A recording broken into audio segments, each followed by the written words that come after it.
penyelesaian kasus Vina Cirebon.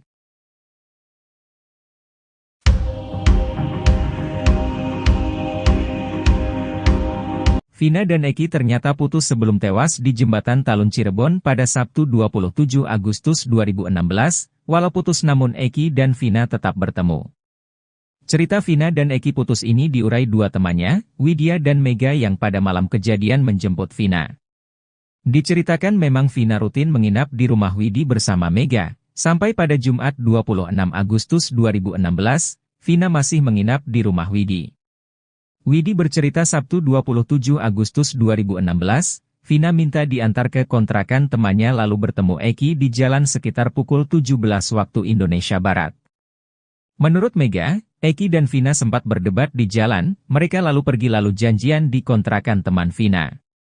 Saat sampai di kontrakan itu, Vina meminjam baju dan heels temannya yang bernama Widi.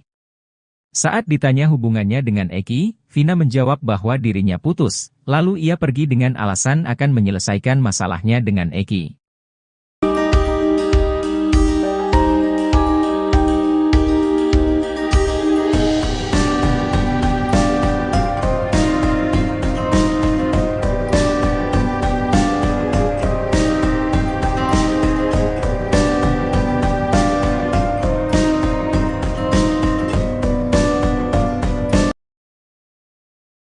Ibtu Rudiana kini benar-benar tak bisa mengelak.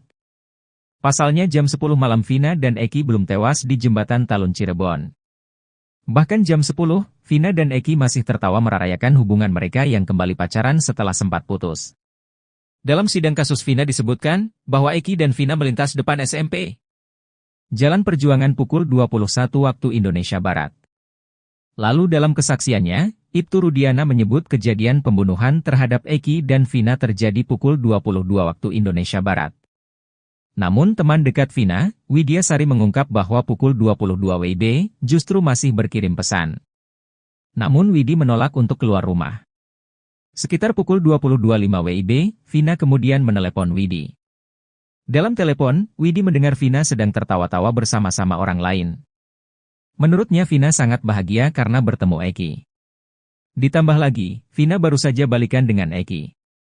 Tak berselang lama, kemudian datang Mega Lestari, teman Widi dan Vina. Mega menanyakan keberadaan Vina. Ketika sedang berbincang, Vina kembali menelepon tapi tak diangkat oleh Widi. Widya Sari merasa risih dan kesal karena mengira Vina memaksanya untuk keluar rumah. Sampai pukul 22.30 WIB, tak ada lagi kabar dari Vina. Sembari menunggu, Widi dan Mega justru menemukan kabar duka tentang Eki.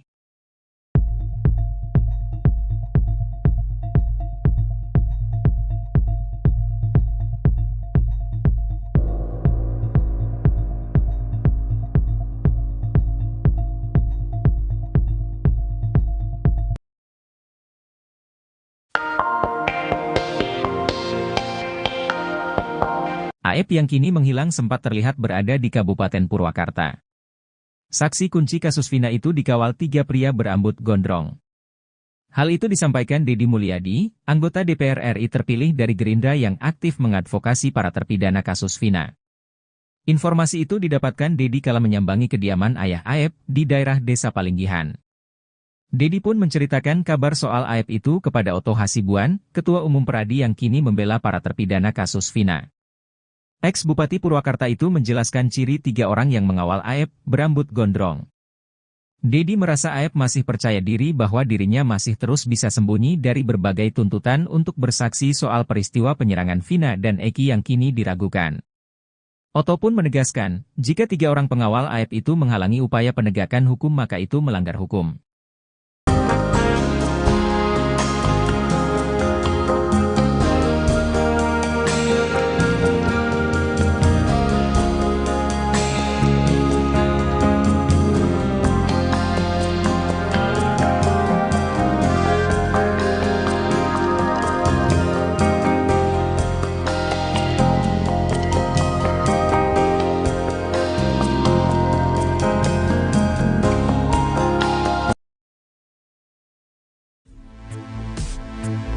Penasihat Kapolri Irjen Pol Purna Arianto Sutadi menyebut Ibtu Rudiana dan Aep berpotensi menjadi tersangka dalam kasus pembunuhan Vina Cirebon.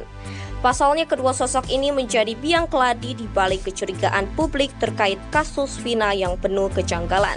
Mereka telah dilaporkan atas dugaan keterangan palsu. Saat ini, kata Arianto, polisi masih melakukan penyelidikan terhadap laporan yang ditunjukkan kepada Ibtu Rudiana dan Aep. Jika dari hasil penyelidikan tercium adanya kejanggalan dalam kesaksian mereka, maka polisi akan menindaklanjuti ke tahap penyidikan. Ibtu Rudiana, kata Arianto, disebut seorang oknum.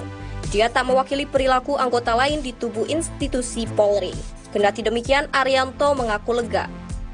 Ia menyambut baik pengajuan peninjauan kembali oleh Saka Tatal dan 7 terpidana lainnya yang juga akan menyusul mengajukan hal serupa. Arianto beralasan bukti-bukti yang selama ini dimunculkan di media akhirnya dimasukkan ke dalam jalur yang benar, yaitu peradilan.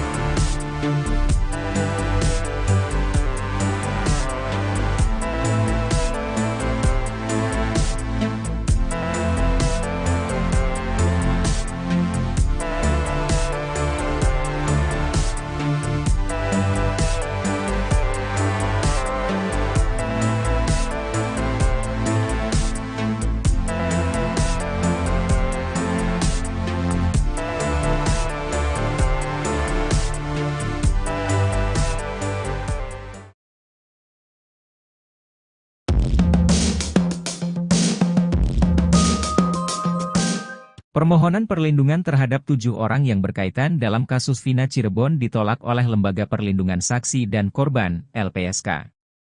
Hal itu disampaikan oleh Ketua LPSK Brigjen Pol Purnawirawan Ahmadi dalam jumpa pers di kantor LPSK, Jakarta Timur, Senin, 22 Juli 2024. Menolak permohonan 7 orang, AR, SU, PS, MK, RU, TM dan FR karena tidak memenuhi syarat perlindungan pasal 28 ayat 1 U31 2014, kata Ahmadi. Kini ketahuan siapa saja yang ditolak oleh LPSK. Termasuk di antaranya ternyata ada Pak RT Abdul Pasren, Muhammad Nurdatul Kahfi hingga Ibtu Rudiana. Hal itu sempat diungkapkan oleh pengacara Saka Tatal, Edwin Partogi Pasaribu. Edwin mengatakan LPSK menolak karena keterangan yang diberikan ketiga orang tersebut cenderung tidak konsisten. Pengacara Saka Tatal lainnya, Farhad Abbas menambahkan penolakan LPSK terhadap ketiga orang tersebut karena dinilai terlalu banyak bohong. Justru Farhad melihat saat ini kliennya, Saka Tatal, dibela oleh Polri dan LPSK. Farhad pun mengancam melaporkan pengacara-pengacara pembela saksi dan Ibtu Rudiana. Ia beralasan karena mereka malah membuat kegaduhan di tengah penyelesaian kasus Vina Cirebon.